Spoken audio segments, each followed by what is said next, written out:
Pada pertemuan yang lalu kita telah membahas tentang masalah air yang boleh dipakai untuk bersuci. Yang dimaksud bersuci itu adalah berwudu, mandi wajib, mandi sunnah, beristinja, menghilangkan najis di badan, pakaian, dan tempat. Nah, 5 hal ini nih. Berwudu, mandi wajib, mandi sunnah, beristinja, menghilangkan najis di badan, pakaian, dan tempat. 5 hal ini semuanya adalah bersuci menggunakan air. Air yang kita gunakan yang 5 hal tadi ini itu ada 7 macam. 3 dari langit 3, hujan, salju, embun. Nah, bedanya salju dengan embun adalah kalau salju itu kata ulama, kata para ahli, dari atas itu bentuknya cair sampai masuk ke alam ke langit dunia, bentuknya menjadi beku. Nah, karena hawanya dingin, di atasnya turunnya air lalu turun ke permukaan bumi menjadi beku. Nah, kalau embun di atasnya dingin, dari atas beku, tapi sampai ke sampai ke bumi mencair, mencair. Nah, itu bedanya. Nah, 3 hal ini boleh dipakai untuk bersuci tadi. Kemudian 4 dari bumi. 4 dari bumi itu adalah laut, sungai, sumur, sumber. Nah, jadi totalnya 7. Jadi ini ingatin betul-betul ya 7 macam air ini. Karena ini modal untuk memahami pemahaman air yang berikutnya. Jadi sumber masalah yang 7 ini harus kita pahami. Hujan, salju, embun, laut, sungai, sumur, sumber. Ya, laut 7 tadi ya. Hujan, salju, embun. Kemudian laut, sungai, sumur, sumber. Ini harus paham betul-betul 7. Diingat-ingat nanti supaya kedepannya kita nggak pusing kalau kita memahami dulu yang 7 macam ini. Nah, kemudian menyimpang sedikit dari permasalahan bersuci, yaitu kata ulama ada 4 mata air yang paling mulia di muka bumi ini. Ini versi orang Islam ya, versi kita. Nah, para ulama mengatakan ada 4 mata air yang paling mulia di muka bumi ini. Yang pertama adalah air yang keluar dari sela-sela jemari Rasulullah. Disebutkan di dalam riwayat bahwa suatu hari ketika Nabi beristirahat dengan sahabatnya di suatu tempat setelah peperangan, lalu sahabat datang mengadu kepada Nabi kita Muhammad sallallahu alaihi wasallam. Mereka mengatakan, ya Rasulullah, persediaan air kita ini sudah menipis nih, sudah menipis. Nah, sedangkan di sini susah cari air. Lalu kata Rasul, ini bahasa kitanya, kita dramatisir, bawa kemari bejana. Kata orang Banjar bejana, apa bahasa kitanya? Beskom kah? Beskom, bawa sini beskom. Atau apa gitu, tandon ke apa istilahnya, bawa sini. Ya, maka Nabi pun meletakkan kedua tangan beliau di dalam bejana tadi, beskom tadi lah bahasa kitanya. Maka saat itu keluarlah air dari sela-sela jemari Nabi, cerot keluar. Ini kata ulama adalah air yang paling nomor 1, paling afdal di muka bumi ini. Kenapa? Karena air ini berasal dari tubuhnya Nabi yang paling mulia. Nabi itu adalah makhluk Allah Ta'ala yang paling mulia.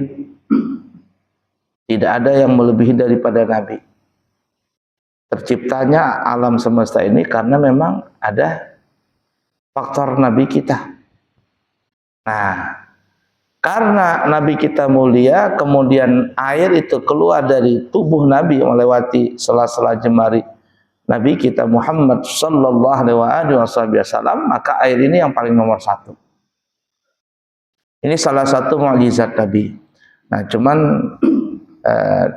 disayangkan kita cuman hanya bisa mendengar ceritanya, riwayatnya hadis sahih, tetapi kita tidak pernah melihat apalagi meminumnya. Beruntunglah sahabat yang waktu itu bisa meminum air itu, karena itu adalah air yang paling baik karena keluar dari tubuh Nabi kita Muhammad sallallahu alaihi wasallam. Nah, disebutkan dalam riwayat itu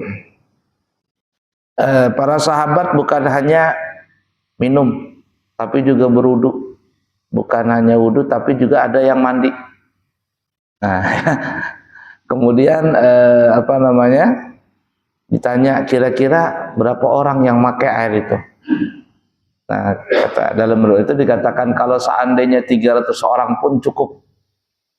300 orang pun cukup sahabat itu memakai air tadi.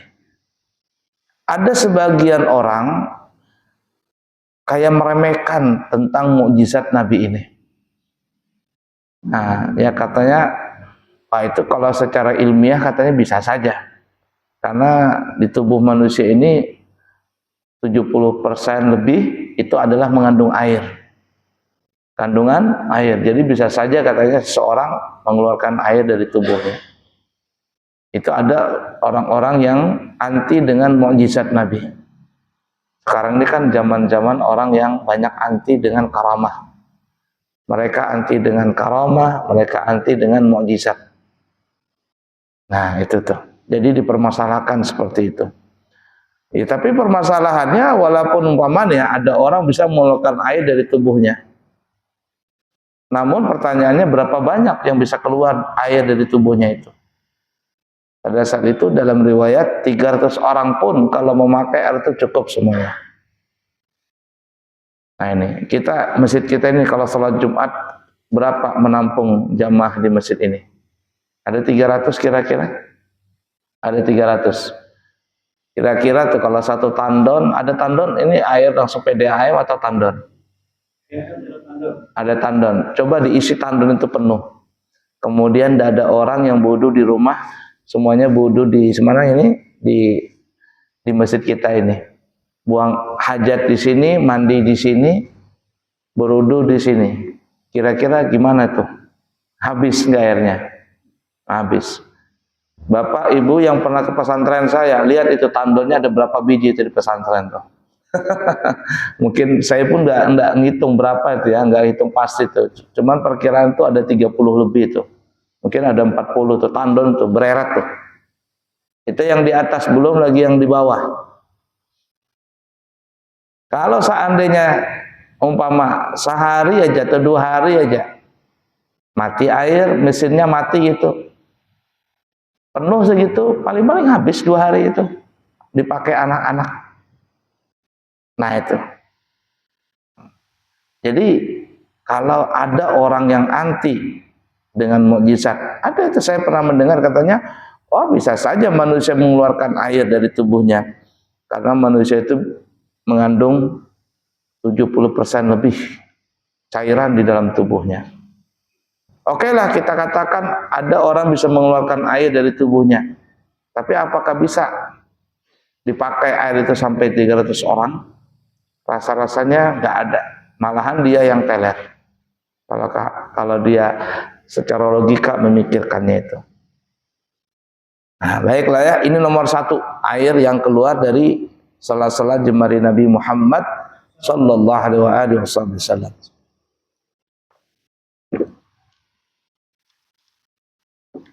Kemudian yang kedua adalah air Zam-Zam. Ini bagi orang Islam air Zam-Zam ini nomor 1 sudah.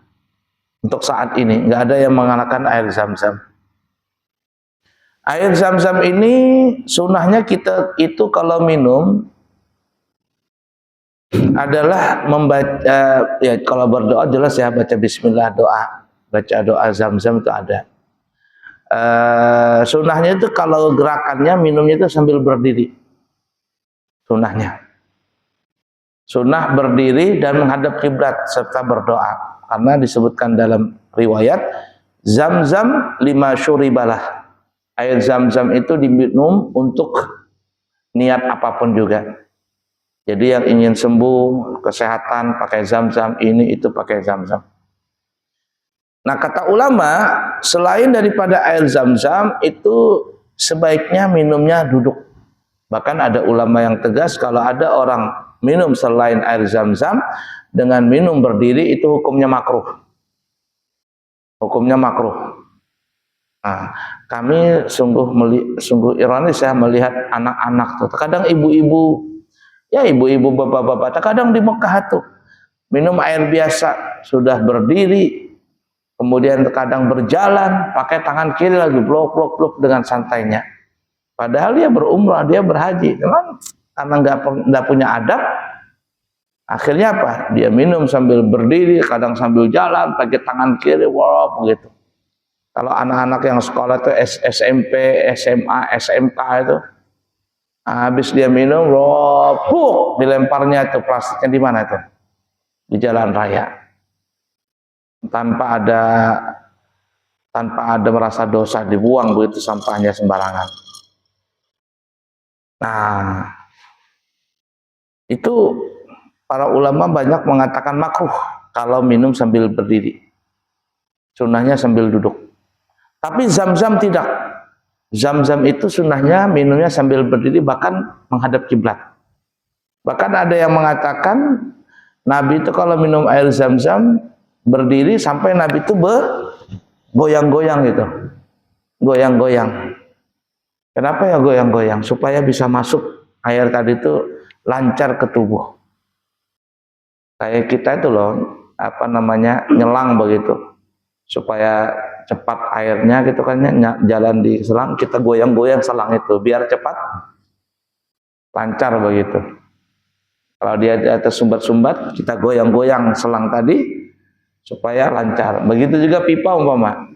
Ada tuh sumbat, biasanya kita goncang-goncang, cok begitu.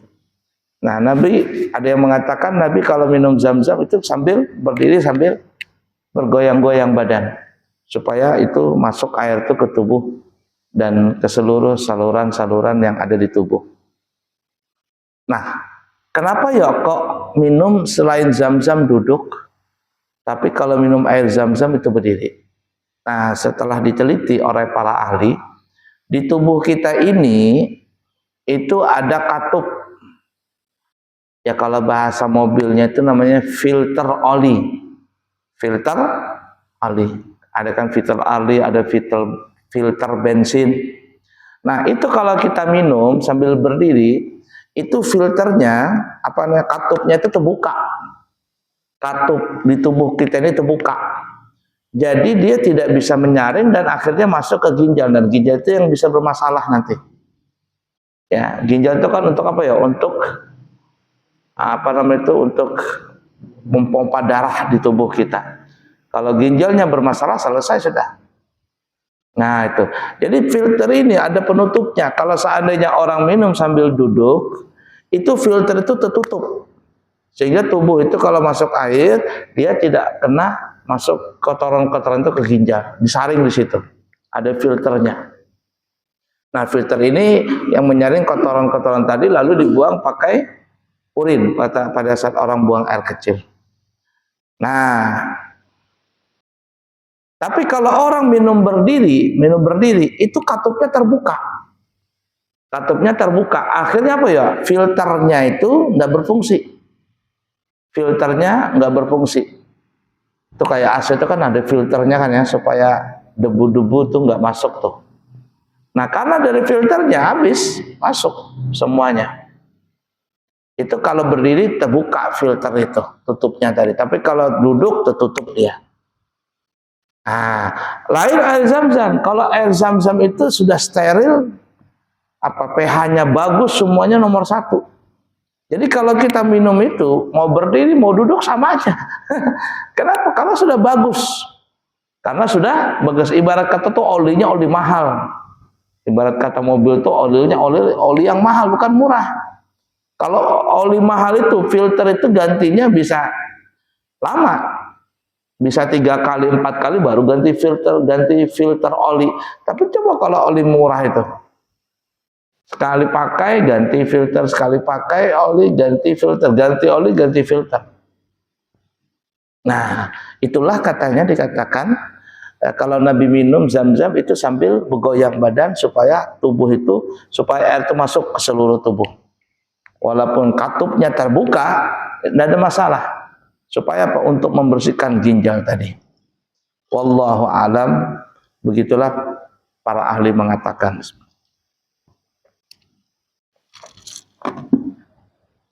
Kemudian Zam-Zam ini kan dulunya belum ada. Dengan cerita yang sangat panjang, asal muasalnya begini ya. Setelah Nabi Ibrahim menikah dengan Siti Hajar, itu saran daripada Siti Sarah juga. Siti Sarah yang menyuruh untuk menikah, karena kan Siti Sarah tidak punya anak. Lalu Siti Sarah menyarankan kepada Nabi Ibrahim untuk menikah lagi. Nikahi saja itu Siti Hajar. Nah, begitulah sebenarnya perempuan yang paham begitu itu. Kalau dia sudah nggak bisa lagi kondisinya, nggak bisa lagi untuk suaminya, ya relakanlah suaminya itu untuk menikah lagi. Nah, akhirnya atas kesabaran Siti Sarah untuk menikahkan suaminya kepada Siti Hajar dengan cerita yang sangat panjang, Siti Sarah akhirnya juga punya anak. Nah, itu atas kesabaran Siti Sarah, kemudian menyuruh suaminya untuk menikah lagi, sudah. Akhirnya punya anak. Dia berkat menyuruh Nabi Ibrahim menikah, dia pun akhirnya juga punya anak. Coba kalau seandainya Siti Sarah itu tidak menyuruh suaminya untuk menikah lagi, bisa jadi nggak punya anak. Itu buah daripada kesabaran Siti Sarah. Nah, setelah Siti Hajar melahirkan Nabi Ismail, ya biasalah perempuan ya, ada cemburu begitu. Siti Sarah ini merasa gimana begitu. Kalau kemarin kan saingannya cuma satu saja, Siti Hajar. Tapi kalau sudah punya anak Siti Hajar, saingannya bertambah lagi. Nabi Ibrahim itu cintanya terbagi lagi kepada Nabi Ismail. Apalagi Nabi Ibrahim sudah mendambakan anak yang sangat lama. Dikatakan dalam itu Nabi Ibrahim itu umurnya 70 ke 80 sudah itu. Baru punya anak. Nabi Ismail. Nah, 13 tahun berikutnya baru Sarah punya anak. Namanya Ishak. Jadi antara Nabi Ishak dengan Nabi Ismail itu kurang lebih bedanya 13 tahun namanya. Nah, lebih tua Nabi Ismail. Nah, kemudian melihat ada sedikit bagaimana begitu antara Siti Sarah dengan Siti Hajar, maka kemudian untuk meredamkan suasana, Allah pun memerintahkan kepada Nabi Ibrahim untuk membawa Siti Hajar di tempat yang belum ditentukan. Kemana ya Allah saya membawa? Pokoknya kata Allah Ta'ala, jalan saja. Jalan terus. Nabi Ibrahim jalan, gak tahu arahnya, pokoknya jalan. Sampai di suatu tempat, lalu Allah mengatakan kepada Nabi Ibrahim, wahai Ibrahim, tinggalkanlah istri dan anakmu di tempat itu. Dan engkau kembali ke Palestina. Biar aku yang menjaga istrimu dan anakmu. Allah yang menjaga. Nah, sampai di tempat itu Nabi Ibrahim pun pamitan. Pulang lagi ke Palestina. Siti Hajar ini menangis begitu. Ya bagaimana nggak menangis kan ya? Perempuan dengan anak yang masih kecil di situ tinggal, tidak ada orang sama sekali. Bisa jadi ada binatang buas, bisa jadi ada macam-macam kejahatan.